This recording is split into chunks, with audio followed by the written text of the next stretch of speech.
kind of like when we can be live and have this conversation, but we don't have to interact with the audience right now. We just get to interact with each other. Okay, perfect. Yeah. Post. Let's see if then I can. So for audio podcast listeners, or for those reading the transcript, I bet reading the transcript of this is going to be really exciting. But it's all good. My page, will that make it go live in my page? I think it's on your profile. If you allow people to tag you in things. Let me see. No. I'm a little challenged. I'm challenged in many ways. That's why I have to do angry. That's why I have to do Angry October. I have no idea how to share this live on my I don't know how to do it. You can go to my profile and then hit share from there. Okay, I can hit share. Yeah. Write a post. Yeah.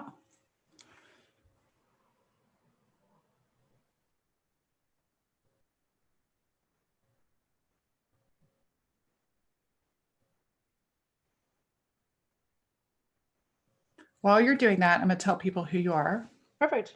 So Kristen Kosinski is a coach. She's a powerful coach. She does a lot of emotional processing work and helping people. She's a wild and fabulous creator. You were just telling me the other day, reminding me about a project, like an impossible project that you totally created and made things happen. She is a single mom of an adorable young man living in Santa Monica, California. I take also very personally and am very proud as a super soul. So a super soul is someone who's been in my program for a year. You have also done many high level coaching things, and you have made a little home here and even referred people. So you referred Nemo to our group, and it always makes me feel good knowing that I have all kinds of people, but especially when I have, the whole idea was like, we don't have to spend 10 gazillion million dollars, we can find a home. And so it makes me feel really good that you're a super soul too. So here's what we're talking about. Actually, I want you to tell us in your words what you do, what kind of coaching you do, and then we'll get into talking about, okay, now that we know we tend to avoid feeling our feelings, how can we actually begin to feel them? Thanks for having me, Allison. And You're welcome. I'm a super soul. It's wonderful to have a community to be with. So thank you for creating the community. So as a coach, I do a number of different things, but everything has a foundation dealing with emotional intelligence. So I coach women entrepreneurs, women in business, executives, and often it's about moving our businesses forward, wherever those businesses are, right. And feeling, how are we living our life's purpose through the work that we're doing? And a key component of that is utilizing our emotional intelligence, because if we get into our feelings, we get super clear about what our purpose is and why we're here, whether that's on a macro level or on a micro level. In addition to that, I also teach groups. I lead groups through a book called Invisible Warfare. And that book was written by Mona Miller, who was my teacher for many, many years. I worked with Mona for 12 years. She left the planet, and well, at least in the planet she was in, as Mona Miller in 2011. But fortunately, she created this incredible book, and it's all of the work that she taught me and all the tools that I use myself and get to teach other people. I love that. And my favorite, I love the container of helping people move their business forward, but the real work is the inner game, the thoughts and the emotions. And so you say that emotions are your superpowers. Tell us about that. Well, emotions can work either way for us. Mm-hmm. And so in the work that I do myself personally, in my personal development work and the work that I teach, we take those emotions, which often get a really bad rap. Yeah. Emotions get a real bad rap. It's really discouraging. I see that, especially in the personal growth and a lot of times the spiritual growth. People are like, just trade up that thought. Yeah. And it's like, well, unfortunately for me, I can't do that. Am I allowed to swear on this podcast? Oh, fuck yes. Okay, Always. good. I can't fucking do that. I don't. And what's really interesting for me is when I delved into this work myself personally, I was in my late 20s and I could not find somebody that could meet me where I needed to be, which was in a place where, like, yeah, I'm super emotional. Like, I'm an emotional person. I've got a lot of feelings and I didn't know what to do with them. Never taught how to process them because we're not taught how to process. Our families don't teach us how to process. Our churches don't teach us how to process. Our schools don't teach us how to process. Emotional processing is not taught generally. Generally, what people want to do is shove their emotions down, which we call suppression, right? And that's what you were talking about in your post, right? I depressed them down. So what does suppression lead to? Depression. So, which I probably suffered from my entire life, a low-grade depression. I did too. I literally was 2 years ago when I recognized, I was clinically diagnosed with depression and anxiety in my 20s. And so I was like, yeah, I have depression and I know how to manage it, but I never got and really was able to start relieving the symptoms of depression until that I was depressing them down. It was like, oh. And then the opposite was over feeling them. But it's just the awareness of what that was gave me an answer besides my little pill that I still take. But it gave me an answer of how to use it. I feel so tender for myself. Well, and then you can be tender for the planet because it's what we're like when you look at what's happening in the political arena today, I'm like, if some of these people were processing their emotions, we would not be having these problems. Yeah. Like the world would be a whole different place. Oh yeah. One, I don't know if I even answered your question, but we go to one way or the other. Yeah. We either implode or we explode. So if we're not processing our emotions, they're going in and we're hurting ourselves and we're end up, get cancer, heart disease, whatever. We get diseased level. Or maybe it's just like for me, my major disease leading up to starting to do emotional processing was severe panic disorder. My disease was like this like constant fear of, I'm going to die. That manifested in my body because I was so emotionally suppressed. And then what that led to was like a lot of, addiction or addictive behaviors that suppress. So, over drinking, over eating, over, sugar, whatever that is, that I would say in my teens and 20s, my choice was to over drink. Later on in my life, it's become to eat when I'm not supposed to eat. So it's like, I know when I'm not eating, when I'm supposed to be eating, I'm suppressing my emotions.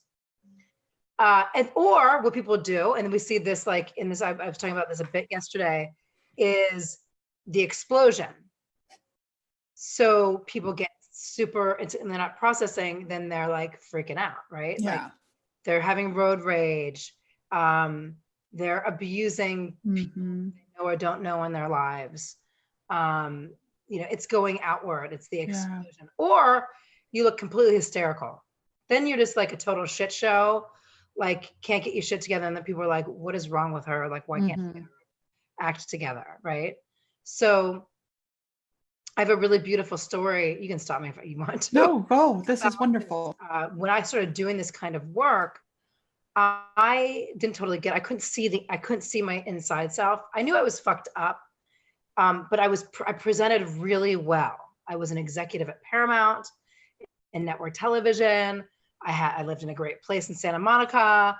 I had amazing friends. Like I traveled the world. Like I had a good life, but inside I was like, so I'd go to like therapy and they'd be like, you're fine. I'm like, no, you don't understand. I am not fine. I'm not okay. Like I am fucked up. Like I knew I was fucked up, but I couldn't find someone to meet me on my fucked upness. So what was really beautiful, I met Mona Miller and day one, I was like, oh my God, she's getting down and dirty with her emotions, which means she can lead me to get down and dirty with mine, because we can only take people as far as we're actually willing to take ourselves. That's right. So one day, I mean, a year or two into this, and I was still trying to figure it all out, like what my inner fucked upness was, learning these processing skills.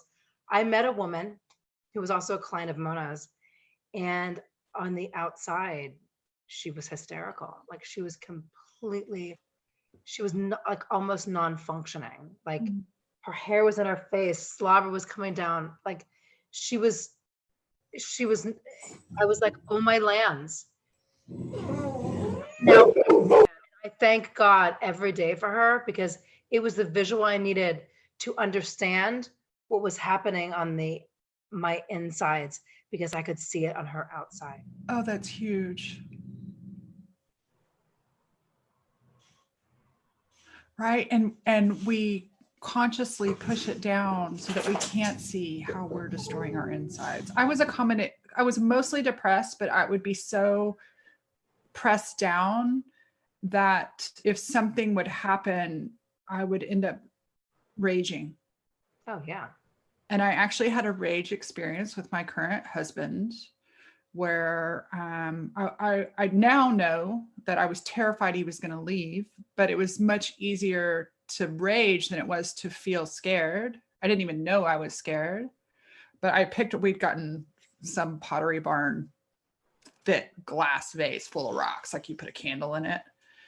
And I picked one of those things that probably weighs 15 pounds and I aimed it at him. And then I turned and threw it through the wall. And in my brain, it would hit the wall and break. It went straight through the wall. Oh. And it was a wake up call though, but it was a wake up about something's out of control here. And he was like, yeah, no, that's violence and it's not going down. But so it really turned out beautiful because that was the beginning of me. That was the first time I went and I was like, I'm not angry. What did I feel that caused the anger? And I realized, oh, I'm terrified you're going to leave. And that was the first time I'd asked a deeper question of what's really going on instead of giving it either the rage or the depression, what's really going on. And that started a whole new path of being courageous, of being just an owner. Anyways, keep talking. I want to hear more of this goodness. Thank God for you. You use that experience to create a consciousness and an awareness around. Well, I'm not proud of it. You know, I think that's the other thing. We had a conversation on one of the calls we did today in the group, and we were talking about money, and I'm so about humanity. We all have our fucked upness in certain ways. And just because I'm a leader or you're a leader, or we've done these great things and have these good jobs and whatever it is, doesn't mean we don't have a mess that we're working on. And mess is human. I think that's part of why we suppress emotions. Like someone says, oh, people say, oh, you shouldn't stop that crying bullshit. Oh, you're not supposed to feel that. Don't let anybody see you sweat, kind of stuff. So how do we feel our emotions? So it's you say process. I'm using the as you were saying, how do you feel them? Interesting. I just had this experience with my son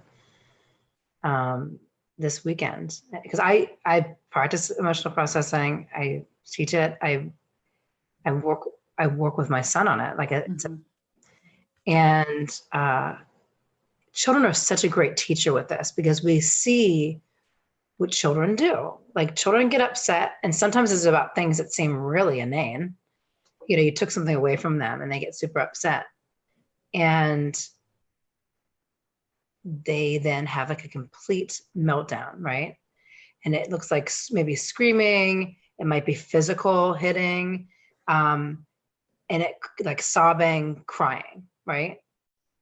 And then what happens, like after they have their whole fit, like they have their total temper tantrum, then they're like, the sun comes out, the clouds are lifted, the birds are chirping, like it's amazing. So like, but generally as parents, we all have a really hard time holding that space for children to like just be in that container of like having a fucking meltdown, right? Mm-hmm. We all need to take that cue from children because we know what the other side is. When they go through it, they don't go under their feelings. They don't go above their feelings. Mm-hmm. They go through their feelings. And when they come out on the other side, they're like, hey, what's for lunch? Can I go whatever? You know, like They're totally fine. It is not in their bodies. But then we teach them to not do that, right? Because it's really, because as parents, it's super uncomfortable to sit in it, because if we're not comfortable with our discomfort and our feelings, how can we possibly hold the space for our children's discomfort, right? So what we do as parents is we say, stop it. We try to, just like we're trying to push down our own feelings and emotions, we're trying to push down our children's, and then they learn to stop processing their emotions. So it's like, wasn't there a book like all I ever knew? I like kindergarten. Yeah. That's it. So we take that cue. So that's what we have to do. So it's not socially acceptable for us to have temper tantrums when we're at the office, when we're out to dinner with our loved ones. Like, that's not appropriate. So what we do is we have temper tantrums when we do emotional processing. We choose a time and a place and a safe spot to have our temper tantrum. Does that make sense? That makes perfect sense. You're putting it in a container. So for me yesterday, it was dance. And it's a container that doesn't wound anybody else, doesn't threaten anybody else, like picking up a big glass full of rocks. That, you know, the other analogy you said about kids is they don't carry the guilt and shame of that temper tantrum afterwards either, because they've just moved the sensations through their body. And I think, because this is my hypothesis, you're the expert in this, I'm still so early in this journey, but my hypothesis is we think the feelings instead of letting the sensations move through us. And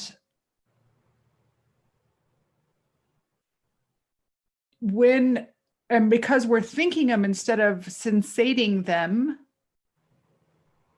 then we carry the guilt, whereas the child just lets it move through. And yeah, it has words or it has sounds and it has thoughts with it, but really they're just doing the sensational. I'm making a distinguish between sensation and feeling, because I feel like the word feeling is misrepresented in these conversations. So it's processed, which means the sensations move through.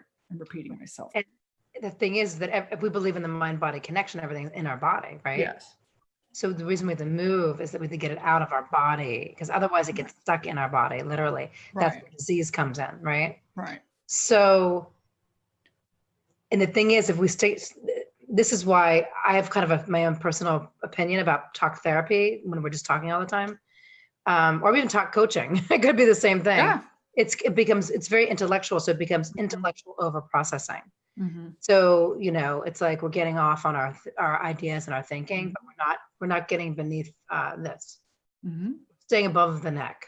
And how many times this last week, you were at least on one of these calls where clients didn't even realize they were doing it. They were like, I'm all up here. Yeah. Or one of them says, I can only get here. And for those listening, what Kristen and I are both doing is we're using our hands flat to contain our heads from the bottom of the chin to the top of our heads, like we're all up in our heads. And when we drop in, what's your body feeling? What's your body telling you? I'm with you. For years, I've done talk therapy and talk coaching and mindset coaching. And I love mindset coaching, but bringing in sensation, bringing in body awareness, and beginning to learn how to feel feelings, allowing my clients to feel feelings, holding a container for people to sob and cry without apology.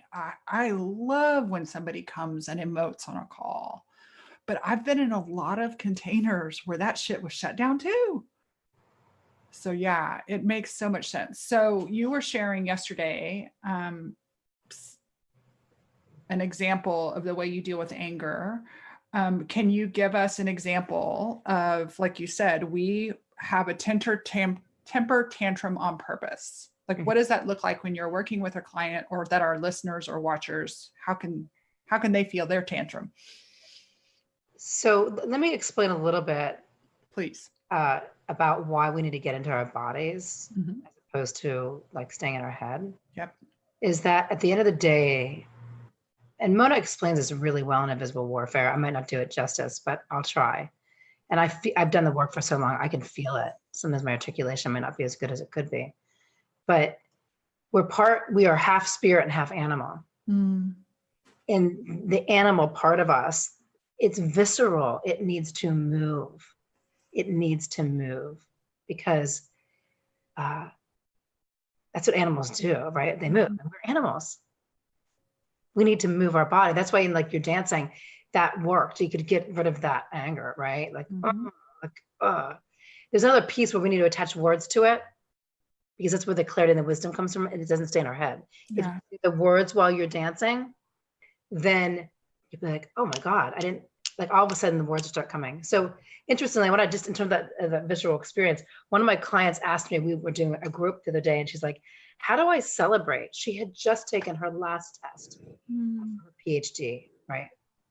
Like it's been a lifelong of education. She's like, I want to celebrate, but I want to celebrate without alcohol and food because I don't want to suppress my feelings. I want to really feel them. And what we did was I was like, let's have a dance party. Like, and I was it was a, group call. We put on the music. She chose her song and we all like rocked out. And it's like, oh my lands. Like she truly got to celebrate. She got to celebrate. So in terms of anger, so we need to move our body when it comes to all kinds of emotions, right? I'm just moving my body thinking about it. What happens in processing? There's this idea of either go after it or it comes after us, right? When you threw that vase, it came after you, right? And my guess is if I was coaching you, it's about, you saw that before. Someone taught you that to do that, right? Oh yeah. I learned explosive anger. Very well. I did too, which is cool because I know how to get in touch with my anger. I just need to do it in the most responsible way. So, because some people say to me, someone said to me yesterday, Kristen, what do I do if I can't, I'm not angry? I was like, bullshit. I mean, how can you be alive on this planet and not get upset about something? Right. It's an impossibility. So, but I'll say, I understand that some people are so detached from their anger that they have a hard time getting there. So then we have to just pretend like we have to act as if we're angry. Right. It's like that. I liken the processing work to improvisational theater. Okay. Sometimes I'm just making the shit up. While I'm making the shit up, then the truth starts coming through. Even today when I was doing my processing, I was like, oh, it was okay. I mean, I was having feelings because and I think the reason that I can do this and I can teach it is that I'm a really big feeler. And feeling is definitely on a spectrum. Some people are more bigger feelers than others, but we're all still here on the planet. So we all have we're not dead. We only no longer have feelings when we're no longer alive. Right. But we all have feelings. So the processing is the act of going after it instead of throwing the vase against the wall or beating yourself up or beating somebody else up, whether that be physically or emotionally or verbally or whatever that is. And we have all done it on some level somehow. Yeah. One of my followers, she's a friend from college, when I had written that post about depression or anxiety, she was like, oh my gosh, this is so true. And one way or another, it catches up with you. And so we're meeting it before it meets us. Yeah. We're going after it before it goes after us. It's a perfect way to put it. That's why, this daily process or weekly process or whatever it is, like I've committed myself to a daily process for Angry October because I know that my life will transform. Like it's and from a alchemical perspective, it has to, because I'm getting the shit out of my body. I'm transforming my body. Therefore, the external manifestation will be transformation. That is. I don't know what it is. And actually, it doesn't really matter. All that matters is that I'm doing it, right? Yeah. And I know that from day to day, I just feel better when I do it. Yeah. You're not, think about all the energy, mind, body, spirit, all the things that you've released from your system. They're not They're not constricted in your energy. They're not constricted in your muscles. They're not put on the back burner in your mind. They have, and you've moved through them. So we call it, and I know that you've heard this before, I call it emotional pooping, right? Like Yeah. what happens every day, or if you don't poop during a day? It's miserable. Horrible. Like there is nothing worse than constipation. You become toxic and septic, Yeah. right? Yeah. Because there's shit in your body that is not, it's hurting your body, not helping your body. And so it is the exact same thing with emotional processing. It is the emotional poop. Just as we need to physically poop every day. Yeah. Elimination. That word, my son's like, do we have to call it poop? Can't we just call it shit? I'm like, well. You're teaching your son well. So we all need to, just as we need to take a poop, a physical poop, we have to take an emotional poop. And so it's an exercise in emotional poop. Well, seriously, and we're either constipated or we've got diarrhea, and neither one of those are pleasant. No. Okay. Yeah. Constipation or diarrhea, right? That would be the implosion or the explosion. Yep. Perfect analogy. We've all had both. No, what can I tell you about do you want me to tell you more about the actual process? I have one question. I want to hear about the actual process because I would love for listeners and watchers to be able to go away with even a simple process for how to feel something. So right now we're kind of focusing on this anger, but it also works like for sadness too, right? Well, the idea is that the reason we call it anger work. Okay. Is that often all the other feelings are beneath the anger. Okay. Because anger is even though it gets a bad rap, anger is a much more acceptable feeling than most other feelings that we have, Right. except unless there's feelings that are like looked at as negative feelings. Right. I'm not talking, we could process joy, like we process the celebration with my client celebration, right? But typically when we're going to the mat initially to mine the negative feelings. Right. And I'm using that because it's like none of them are really that anyway. It's all in a continuum. But anger sits on top of sadness. Okay. Fear. Remember, you threw the thing. You were afraid. Yeah. You got angry first. So anger it can be a lead-in. And interestingly, when I started processing, I had a tendency to go to victim. The pitiful pearl. And in pitiful pearl, I was like always sad. Like I could go to sadness really easily. And so part of my direction was actually to embrace my anger. Because that's where I could get super powerful. Yeah, that hits me. Like it's easier for me to be sad than it is to be angry. This is a hypothesis. I can't speak for men. Maybe it's the opposite for men. It's easier for them to be angry than sad. It's not easy for me to be angry because sad was an sort of acceptable emotion, but anger, then I was just being volatile like my parents. Yeah. I didn't want to be like that. It got you something. And I got victim, so at least I got to feel sorry for myself, which is super disempowering, right? Like, yeah. Then you're powerless. Like on the scale, then you're powerless. You're powerless when you're sad and victim. When you're angry, you're powerful. So it's like where those two meet is where you get empowered, like in the middle of that, right? The balance of that is empowered.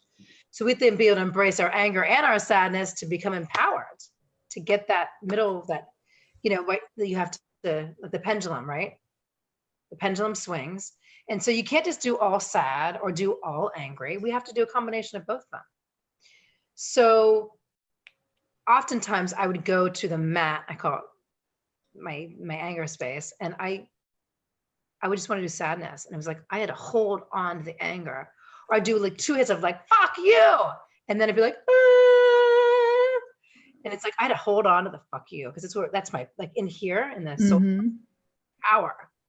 It's where like, I'm like a beast and I'm strong and I'm like, I need to have that. Yeah. Like and that is where in here in the solar plexus, that's where our passion lives. Yeah. If we're not connected to our anger, we're not going to be connected to our passion. No. And desire. I remember Rich always saying underneath anger is desire. And if we feel flatlined, it's not just that we're not feeling desire, we're not feeling that resentment, that anger, that frustration.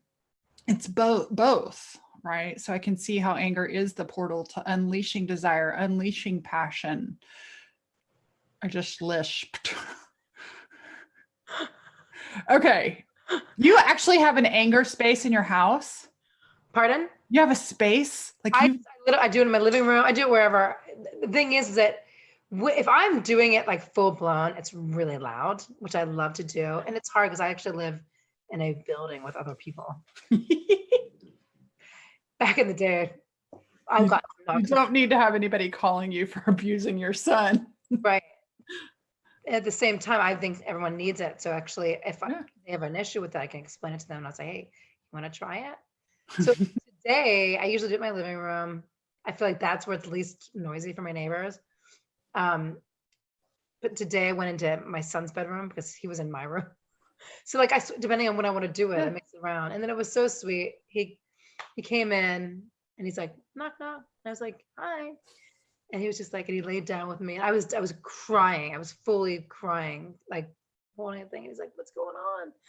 And then I got to kind of debrief. And then I asked him some questions that kind of came up from my inner child when I was doing the processing. So a big part of the processing too, which I want to mention, is that there's a big piece where we want to get to is I remember when this reminds me of like, we want to go back to the past because whenever we're having big feelings, we are time traveling. So generally in life, we are constantly time traveling. In the processing work, we're going after the time traveling instead of letting it come after us. Mm-hmm. So at some point in my processing, I either might just have an intuitive flash or I'll ask myself, what does this remind me of? This reminds me of, this reminds me of, this, and then I'll have the flash. And then sometimes I'll see like yesterday I mentioned, like, I'm always in high school when I have my flash, like it was a super fucked up triggering time for me in my life. So I'm often having to process high school, right? So then I'll go back to high school and then I'll let my 16-year-old self have her go at it. Like then it's no longer 50-year-old Kristen, it's 16-year-old Kristen. And she gets to cry and get upset about whatever happened because I didn't get to cry and get upset and be supported when I was 16 because my parents didn't know how to process. Yeah. So you're reparenting all the little ones inside of you. Yeah. Yeah. With my son, when I go back, then I'm like, oh my gosh. See, and I was like, where do you not feel understood? He came in, I was like, is there a place in your life right now where you're not feeling understood? And then it'll be like, mom again. Like, but then, and it was interesting. So then I had this conversation with him today and he was like, yeah, and it was funny because it wasn't what I thought it would be. He was like, sometimes at school, like I'm always getting in trouble for things that like, I didn't actually do it. And he's like, I feel super misunderstood about it. So then I get to hold the space for him and have that conversation with him. So it benefits our relationships, right? Because then suddenly we have an understanding of ourselves. We can understand others. We have an articulation for it because we better understand it. But you're also benefiting by teaching and sharing this. You are changing generational, social lineage. His relationships in the future, your grandchildren, if he ever has kids, like it, God bless our parents who were doing the best, and we're doing the best we can as parents, but knowing this information and having access to these, to this work that you're doing, it's huge. Yeah. It's huge. I agree. It's so needed. Just out of that post, so many people have the same experience of depression or anxiety, whatever on the spectrum of it is. And there in the center is this actually being able to appropriately and lovingly feel our stuff. So can you take us, I realize I'm asking a lot of you because this is long-term work you do with people, but I know, but I love this. But you have a process. So like if you're committed to do it daily, it's also not, So can you take us through a process? So what's the best way to do this? So That actually is best shared, which maybe we can do at some point, actually physically showing you. I think it's super powerful because you can see it. I think it's hard for some people to watch because when I'm doing my process, I'm crazy. But I'm okay because I'm taking care of myself and I'm connected. I know what happens on the other side of it. So what happens is I do is I've got a lot of tools. So where's my bat? Hold on 1 second, okay? Yeah. I got materials. She's getting her bat. Away. And while she's doing that, so Kristen, Kristen Kosinski, Kosinski, you can follow her on Facebook, and obviously in the show notes, we're gonna, I'll actually upload this video too. You'll be able to see it on my wall, her wall, but we'll link all her stuff up. But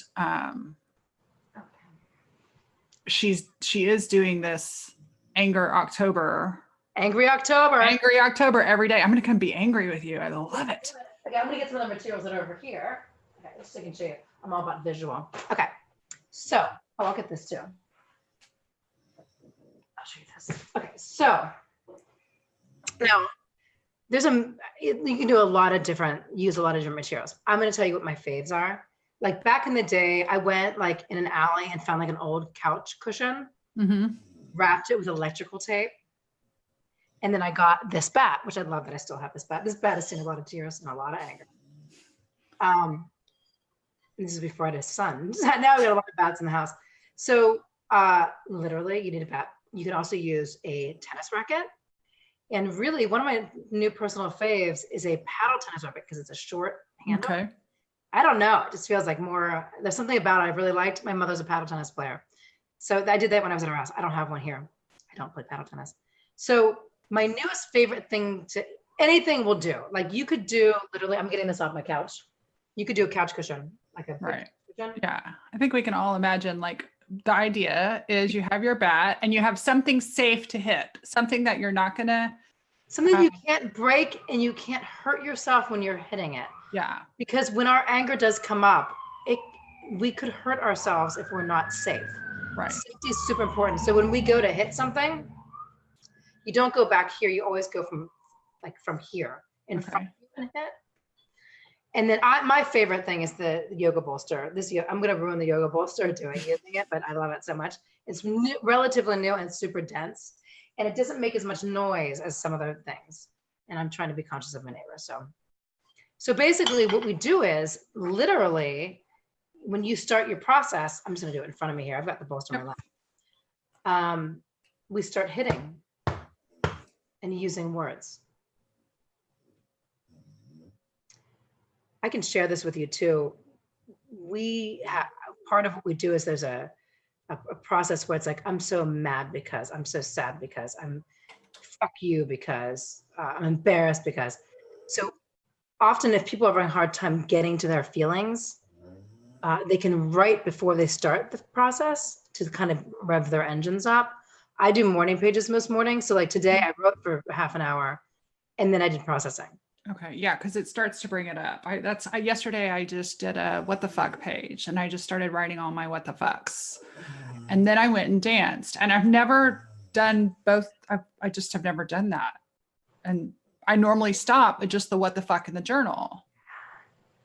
And so cool if while you're dancing, you're like, fuck you or fuck me. Well, that's why I love that song. I'm not ready to make nice. Like it's Dixie Chicks back when Bush was president, and they said he's not our president. And they had all their fans just totally, people stamping on things, and she got death threats. And it was fascinating because I saw the Dixie Chicks came to Austin within the last 2 years. And I have those same feelings about our current politics. Our current politics has been a gift to me in the sense that it brings up a lot of really latent anger, rage, fear. I just am so fucking confused.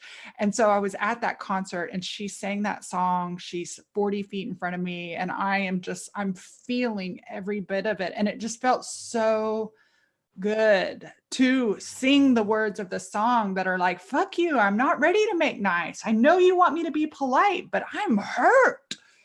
Yeah. And that's the cool thing is you don't have to make nice. Exactly. You don't be an asshole, but you don't have to make nice either. So anyway, writing helps getting the wheels turning. I don't actually usually need to do writing myself. I can go right to the mat. And we just start using our words and hitting that could be a lot, hitting the pillow. Fuck you. One of them is, you ruined my life, because when it comes up with somebody that you're angry with, we start this, and then we just, it's like improvisational theater. Okay. That you just go with it. There's no plan. You just go with the feelings, and all of a sudden you might feel like all of a sudden sadness comes. Mm-hmm. And they could be, I'm so sad, because I switch over to my hand. If you're hitting with your dominant hand, that's the adult self. The inner child hits with the non-dominant hand. Okay. So I usually switch fast because I can get to my little girl really quick.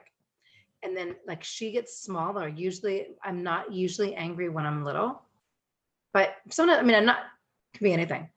And then I might not even hit that hard, but I'm just moving my body. Okay. And then sometimes I'm really going after it. Like if I'm pissed, I'm like, I go at it like 150%. Like I am an angry, crazy lady.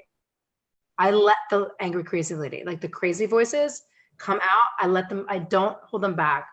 I might hold them back in life because I need to for my self-preservation. But when I'm doing emotional processing work, this is an appropriate, safe, and contained, focused. In my journal, a lot of times I'll literally draw a square around it because I'm intending that it not leak and that it be an appropriate place to put my shadow work, but that my shadow work deserves its own sacred place. And yours is this fucking pillow. Yeah.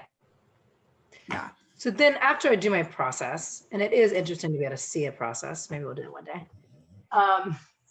I've been playing with that idea. It's pretty vulnerable to do it in front of a large. I bet. Yeah, absolutely. I mean, I've done it with groups for sure, but to do it like in an open group where it's not all people that you know or you don't even know who's watching I'm not there yet. So a couple of the things I have for tools is I have this. I've kind of gotten really into this thing. It's just like it was a new pillow that I never used before. And so sometimes after we do the anger part and we're kind of getting to our inner child or we're feeling sad, like I like to have this and then I can rock with it and hold it while I'm crying or if I'm just feeling sad. It's that, and then you're kind of giving yourself that love that you maybe didn't get that you needed. Holding that. I also have a bunny that was mine from when I was 3. I hold it times. And then I always have my notebook with me. Maybe I have my notebook because I've written some stuff out and I want to use that as my process. When I process with clients, I actually I'll sit and hold the space and I'll give them like things to start. Like I'll be like, fuck you, or certain people's names that I know that they have, or right. When I know they're turning into sadness, but they can't feel it, I'll be like, I'll coach them through like getting to the next level based on whatever is coming up for them. So I actually like walk them through the process and hold the space for the process. But you could simply do with the rinse sheet that I have that I can share with you. You can just use the rinse sheet and go through that and have that next to you. Okay. So what am I feeling next? And it is a playful thing. It's a playful experience. This is playing. Okay. Yeah. Like your emotions. And I don't mean that in like you're fucking with them. You're just giving them a play. Like this is my playground. Right. I'm playing here. And in that playing, a lot of stuff comes up. Yeah. Everything's allowed. Yeah. And it's not going to hurt anybody. It's not going to offend anybody, but it's not staying in your body. It's not attaching itself and creating cancer cells in your body. It's not building up a pressure cooker that comes out on the wrong person on the wrong day and at the wrong time. It's sacred fucking holy processing of natural That's why I call them shadow emotions. I cannot call them negative. Yeah, shadow is a good word to use. Shadow. And I still have that, I catch myself saying negative, but even that, like, that's the whole point. There are no negative, they're shadow, and better out than in, and better out in an appropriate way. When we play with that, we play with our shadow emotions. It's this piece where it's like, as dark as our darkness is as light as our light. Mm-hmm. And so then we get like, when you embrace and go after your shadow self, your lightness is that much brighter. I get to feel sheer joy because I'm willing to go towards my absolute darkness. Mm. I get that. I get to have that because of what I'm willing to do. So when I'm feeling like, and I don't mean like in a I got high kind of way, I mean like in a natural high kind of way. Like right, yeah. That because I'm going to the darkness. I'm not denying my darkness. We're not taught to deal the discomfort of that. And last year at Camp Star, our theme was becoming, and Kendra came and did some embodiment work, and it was really new and really shocking for a lot of people. And I've been playing with this concept of both and. Like, I can be both confident and wildly insecure. I can both be, I even sent a message to a client yesterday. I am like, I meditated more and I drank more today. It's so true, right? Like both and, but what I love, what I'm learning in this journey that I'm in right now, I'm calling it the journey of range. And for me, my emotional processing tool was expressive arts. Mm. And so when I worked with Chris Seidel, I thought I was just going to go paint. I told her, I said, I don't need the training. I just need to go paint with the old ladies in the woods. I had no idea what I was in for. And she sets up, when you do expressive art versus painting for product, there is no compliments of the painting. There is no talking amongst your other people. There is no music. There is no alcohol. It is you and the canvas. And I had some of those rage moments. And the other thing is, the canvas is, you throw it away at the end. You don't keep it. It's not meant to be sold. It's not meant to be valued for anything other than holding your emotions. And so that was my first experience in allowing myself to feel all these feelings. And I learned that as I was able to feel these shadow things, my joy also got better. My depression literally went away. And like I said, I had to deal with anxiety because now I'm over feeling everything. But that was like, it was such a fascinating experience and it still is, because I'm in it, of like, oh, having the mental cognitive coachy awareness, and then instead of just leaving it there, dropping into my body. And I look forward to experimenting and learning more about doing some of this embodied way of feeling. And so let me see if you were to clarify it into steps. So create a safe space for yourself, both physically and emotionally. Mm-hmm. Probably some journal writing to get you going, and then have a pillow and a bat or a stick, something that won't break, something that you can't hurt yourself or anything else. And you can either use a batting glove too, because sometimes like holding something can, hurt. Oh yeah. Okay. A batting glove so that you don't get calluses and stuff. And then you just begin, and you weren't even like right now. So you said you can get crazy, but you literally just start out. Sometimes I don't, because sometimes I don't have a lot of fuel. Like I'm not feeling like upset about something. And then it might be that. Now I have some sense memory because I've done it all, right? Yeah. So not always though, because sometimes like even today when it started, I was like, I don't know what's going to go on. And then the next thing I know, I was like fully, like convulsively crying. It's amazing how that works.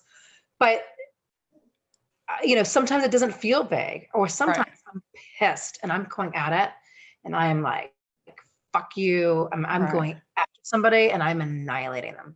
Awesome. You know, their face is on my thing, and that never goes to them. I don't do that energy to them. Yeah. I do that energy for me. Also, another piece is what we can do is if we want to scream, because I think that's really beneficial. Mm-hmm. You can scream into a pillow, like this pillow, and you can scream into a pillow. When you scream into a pillow, you really can't hear it. Yeah. So. Well, you can hear it, but the world around you can't. So again, it's a safe and appropriate place to get it. That is another important part. So it's not just the hitting of the pillow. It's like, fuck you. It hurt. You said you had some sentence stems that you would share with us. Like it hurt me. Words, because happened. I was pissed off at you. Yeah. The words solidify it. The words will take you on a trip that you don't know that you're going on. The words are like it's breadcrumbs to the clarity, to the insight. Mm-hmm. So you're like saying something, you're like, oh my lands, I had no idea that I felt that way. Wow, that's amazing. Because then you can hear yourself. Attaching your words to it is such an important piece of it. Being vocal is super important, whether you're just talking or you're screaming. I do both. Sorry for my neighbors when I'm screaming. Well, and then so after that, does it exhaust itself kind of naturally, or because then you go into that soothing with hugging the pillow, usually know when I'm done, like I just feel it intuitively. I think when you're first starting out, setting a timer makes sense. Actually, I have a timer. What's a little timer? Oh, here, look how cute. And it's an owl. And my dad's my owl. So I have a timer. You can put a timer on your phone or whatever. I think a timer is good. Like, I'm going to commit to 5 minutes of processing every day. How many minutes? 5. You can do 2, you can do 5, you can do 30. Right. So, and then at the end, when you've decided you're complete, really important piece is to write, I just learned and I feel. I just learned and I feel. Yeah. So it's left brain, right brain. Right. What did I learn? How do I feel? Because what happens a lot of times is like, you're going to get the chemical change that happens no matter what. But sometimes what we learn can be fleeting. Yeah. You're writing that down for yourself. So you remember, it's like a dream sometimes. You know, when I wake up, it's like, I remember my dream. And then like 2 hours into the day, I've forgotten what it was, even though it felt really profound in the moment. And so it can be sort of a dreamy state sort of thing. So it's good to remember, like, oh, I forgot like how powerful I am. Right. Whatever. That I'm safe, that I'm okay, how powerful I am. I love that. That's the other thing too, from being my client. I like the official opening and closing of a container. It feels very sacred. It went to not just know that we're complete, but to give ourselves, our body, mind, spirit, and the universe a loving sign that we are. So on coaching calls, we check out to give ourselves and the checkout is usually, what did you learn? But I love that. Maybe we'll even add that to our group. What's your takeaway and what do you feel? And that's it. I mean, it's not really that simple, but you just do it every day. That's it. You just do it every day. Well, and I'm new to this too. And I'm thinking of all those people that responded to that post just about depression and anxiety. I'm thinking to all the people, I mean, literally the news lady said this week, it's going to be 100 degrees again in Austin. And I don't normally do this, but I turned around and was like, fuck you, to the TV. Exactly. And I realized like I've got something in there that wants to come out, and it's not just about 100-degree heat. And so just permission. So I want to wrap up because we've been going for an hour. I feel like we could talk about this. We could do examples. It's so valuable. And I'm so glad that you're doing this work. How can people watch you, get a hold of you? What's the best way to find out more about you and your work? Well, they could follow me on Facebook because I'm doing Angry October. So there'll be a lot of conversation around this specifically. Mm-hmm. And it's Kristen Kosinski, Kristen Kosinski. I'm sure that's how you find me on Facebook. I don't know, my website doesn't really explain this much, but if you're more curious about me and my background and all that stuff, you can go to my website, which is www.kristenkosinski.com. And if you want to get a hold of me, you can email me at kristen@kristenkosinski.com. Perfect. And we'll put all those in the Love show. to talk about this stuff. So if anyone wants to talk about it, bring it on. This is this is what turns me on.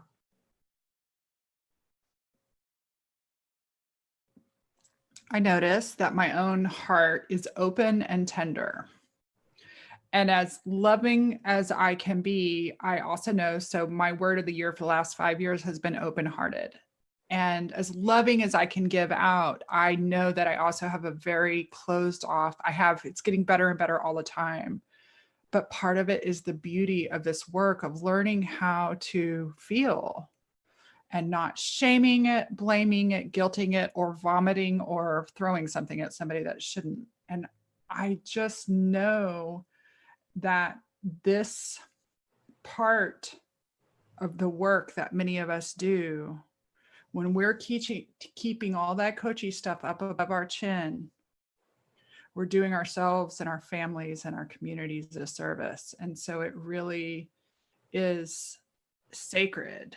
And I'm so honored that you spent time with me today. I'm honored to have you in the community and sharing your wisdom and your processing. And I love that you are doing Angry October for us. Perfect timing for you to be on the podcast.